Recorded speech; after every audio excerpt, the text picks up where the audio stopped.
चुनाव किसी और सिंबल पर लड़ो, सरकार किसी और के दम पर बनाओ, इससे संसदीय लोकतंत्र पर गंभीर असर पड़ता है, ऐसा कहना है सीनियर एडवोकेट कपिल सिब्बल का। हाल ही में शिवसेना उद्धव बाला साहेब ठाकरे के 6 सांसद एकनाथ शिंदे के नेतृत्व वाली शिवसेना में शामिल हुए हैं। बाकायदे लोकसभा स्पीकर ओम बिरला ने खुद इनके विलय को मान्यता दी। इस फैसले को उद्धव गुट ने चैलेंज किया है। सुप्रीम कोर्ट में 3 जजेस की बेंच सुनवाई कर रही है। सीजेआई सूर्यकांत, जस्टिस जयमाल्या बागची और जस्टिस वी मोहना।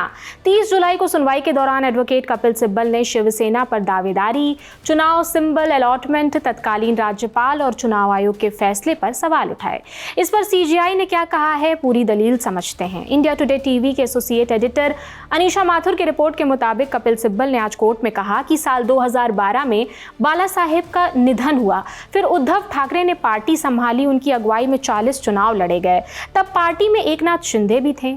2018 में पार्टी में हमने चुनाव किया। सिब्बल ने यहां 2018 में हुए शिवसेना के ऑर्गेनाइजेशनल इलेक्शन का जिक्र किया।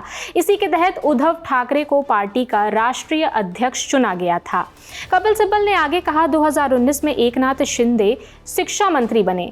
एमएलसी चुनाव के दौरान कुछ विधायकों ने अपनी पार्टी से हटकर क्रॉस वोटिंग की। हमें शक हुआ कि एकनाथ शिंदे का गुट पीछे से कुछ गड़बड़ कर रहा है। फिर अचानक एक दिन 31 विधायक गुवाहाटी चले गए। उन 31 विधायकों ने एक प्रस्ताव पास किया। इस प्रस्ताव में उन्होंने पार्टी के व्हिप सुनील प्रभु को पद से हटा दिया और उनकी जगह भरत गोगावले को नया व्हिप बना दिया गया। कपिल सिब्बल ने जोर दिया कि यह फैसला पूरी पार्टी ने नहीं, बल्कि सिर्फ उन 31 विधायकों ने मिलकर आपस में ही ले लिया था। फिर स्पीकर को लेटर भेज दिया गया। स्पीकर ने गवर्नर को लेटर आगे बढ़ा दिया। तब महाराष्ट्र के जो गवर्नर थे वो भगत सिंह कोश्यारी थे। उन विधायकों का लेटर मिलते ही गवर्नर ने तुरंत फ्लोर टेस्ट का आदेश दे दिया। हमने इस पर सवाल उठाए कि ऐसा कैसे हो सकता है, वे केवल विधायक हैं जबकि पार्टी के पंच प्रमुख तो उद्धव ठाकरे हैं। यहाँ सबसे बड़ा सवाल ये उठता है कि क्या किसी पार्टी के कुछ विधायक खुद को ही पूरी मूल पार्टी घोषित कर सकते हैं? क्या ऐसा करना कानून के खिलाफ नहीं है? सिब्बल ने आगे कहा कि आजकल आप चुनाव तो ए पार्टी के सिंबल पर लड़कर जीतते हैं और फिर बाद में कहने लगते हैं कि आप बी पार्टी के मेंबर हैं। नेताओं की इस तरह की हरकत से हमारी संसदीय लोकतंत्र व्यवस्था पर बहुत बुरा असर पड़ता है। उन्होंने आगे कहा कि एक याचिका 2021 से पेंडिंग पड़ी है। अगर इस पर समय पर सुनवाई हो गई होती तो महाराष्ट्र में शिंदे सरकार बन ही नहीं पाती।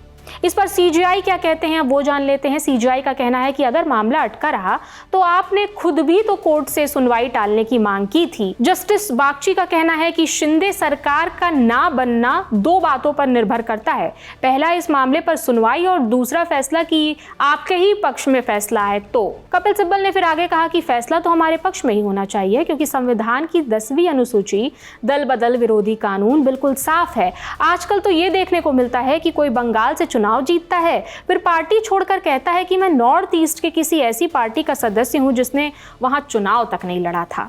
ये कॉन्स्टिट्यूशनल हैराकिरी है। ये एक ऐसा वर्ड है, ये जापानीज टर्म है जिसका मतलब है सेल्फ डिस्ट्रक्शन। इस वर्ड का इस्तेमाल कपिल सिब्बल ने किया था। फिर एंटी डिफेकेशन लॉ यानी 10वीं अनुसूची में दिया गया एक कानून जो नेताओं को चुनाव जीतने के बाद एक पार्टी छोड़कर दूसरी पार्टी में जाने से रोकता है। अगर कोई नेता ऐसा करता है तो उसको पद से हटा दिया जाता है। इस कानून का जिक्र कपिल सिब्बल ने किया। उन्होंने आगे कहा कि जनता के प्रतिनिधि होने के नाते आपकी जिम्मेदारी बनती है कि आप उसी पार्टी का प्रतिनिधित्व करें जिसके सिंबल पर आप चुनाव जीत कर आए हैं। सिब्बल ने सुप्रीम कोर्ट को बताया कि चुनाव आयोग ने यह कहकर शिंदे गुट की दल बदल की जांच करने से इनकार कर दिया कि उनके पास शिवसेना के 2018 के संशोधित पार्टी संविधान की कॉपी नहीं थी। हमने चुनाव आयोग को कई बार चिट्ठियां लिखी और जब भी नए पदाधिकारी चुने गए हमने आयोग को नया संशोधित संविधान दिया था। हमने उसी संविधान के तहत पार्टी नेतृत्व पर अपना दावा किया था।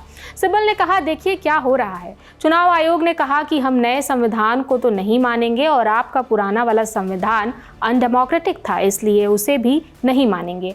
आयोग ने पार्टी की कमान और धनुष बाण का चुनाव चिन्ह सिर्फ इसलिए शिंदे गुट को दे दिया क्योंकि उनके पास मेजॉरिटी थी। चुनाव आयोग सिर्फ चुने गए विधायकों और सांसदों की गिनती करके ये कैसे तय कर सकता है कि असली पार्टी किसकी है? संगठन और पार्टी के बाकी ढांचे का क्या?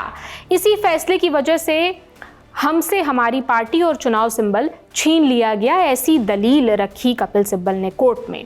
अब बैकग्राउंड समझते हैं। शिवसेना यूबीटी के 9 लोकसभा सांसदों में से 6 ने 22 जून को एकनाथ शिंदे के नेतृत्व वाली शिवसेना में शामिल होने का ऐलान किया था।